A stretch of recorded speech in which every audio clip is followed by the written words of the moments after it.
এখন অপেক্ষার হিসাব ঘণ্টায়। আগামীকাল ঘোষণা হবে শেখ হাসিনা সহ ৩ জনের বিরুদ্ধে গণহত্যা সহ মানবতাবিরোধী বিভিন্ন অপরাধ মামলার। স্বরাষ্ট্র উপদেষ্টাও কড়া বার্তা দিয়ে রেখেছেন, রায় ঘিরে কোনো অরাজকতা বরদাস্ত করবে না আইনশৃঙ্খলা বাহিনী। এখন তাকে সবাই চেনেন, রংপুর বেগম রোকেয়া বিশ্ববিদ্যালয়ের শিক্ষার্থী আবু সাইদ। বন্দুকের নলের সামনে বুক পেতে দাঁড়িয়ে থাকা আবু সাইদ হয়ে ওঠেন জুলাই আন্দোলনের প্রতীক। সেদিন গুলিবিদ্ধ হওয়ার আগে হয়তো তিনিও ভাবেননি রাষ্ট্রের টাকায় কেনা বুলেট বিদ্ধ করবে শরীর, কেড়ে নেবে প্রাণ। শেখ হাসিনা সহ ৩ জনের বিরুদ্ধে মানবতা বিরোধী অপরাধের মামলায় তৃতীয় অভিযোগটি শিক্ষার্থী আবু সাইদ হত্যার ঘটনায়।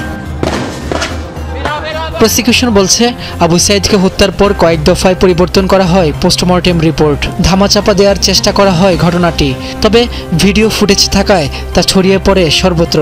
তাদের মতো করে একটা রিপোর্ট দিতে বাধ্য হয়েছিল। আশুলিয়ায় আন্দোলনকারী 6 জনকে গুলি করে হত্যার পর মরদেহ পুড়িয়ে দেওয়া হয় আগুনে। ট্রাইব্যুনালকে প্রসিকিউশন জানায়, লাশ পোড়ানোর সময়ও প্রাণ ছিল একজনের, তাকেও রেহাই দেওয়া হয়নি সেদিন। ওই ঘটনার প্ররোচনা, উস্কানি ও ষড়যন্ত্রের অভিযোগ শেখ হাসিনার বিরুদ্ধে। যে যখন এই লাশগুলোকে আগুন দেওয়া হচ্ছিল তখন তার মধ্যে একজন ছেলে জীবিত ছিল। 5ই আগস্ট রাজধানীর চানখারপুলে নির্মমভাবে হত্যা করা হয় শিক্ষার্থী আনাস সহ 6 জনকে। ওই ঘটনাতেও শেখ হাসিনার উস্কানি প্রমাণ করতে তথ্য উপাত্ত উপস্থাপন করেছে প্রসিকিউশন। এখানে অকাট্য প্রমাণ, শক্তিশালী সাক্ষ্য প্রমাণ সবকিছু তুলে ধরা হয়েছে।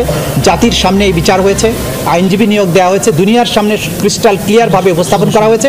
রাজসাক্ষী হয়ে জুলাই হত্যাকাণ্ডে শেখ হাসিনার নির্দেশ আর উস্কানির বর্ণনা দিয়েছেন মামলার আরেক আসামি, ঘটনার সময়কার পুলিশের আইজি চৌধুরী আবদুল্লাহ আল মামুন। যদিও রাষ্ট্রনিযুক্ত আইনজীবীর দাবি, নিজেকে বাঁচাতে শেখ হাসিনার ওপর দায় চাপাচ্ছেন মামুন। আমি মনে করি সে নিজেকে বাঁচার জন্য, নিজেকে সেফ থাকার জন্য, নিজের দোষ ঢাকার জন্য অন্যের উপরে দায় দিয়ে এই অসৃষ্টিতা করেছেন। এই মামলায় সাক্ষ্য দিয়েছেন 54 জন। সরাসরি সম্প্রচার করা হয় বিচার কার্য।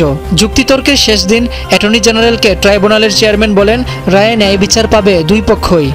এমন একটি ন্যায় বিচার প্রতিষ্ঠা করা দরকার যে সমাজে খুনের রাজনীতি বন্ধ হবে। রাব্বি হোসেন, যমুনা নিউজ, ঢাকা।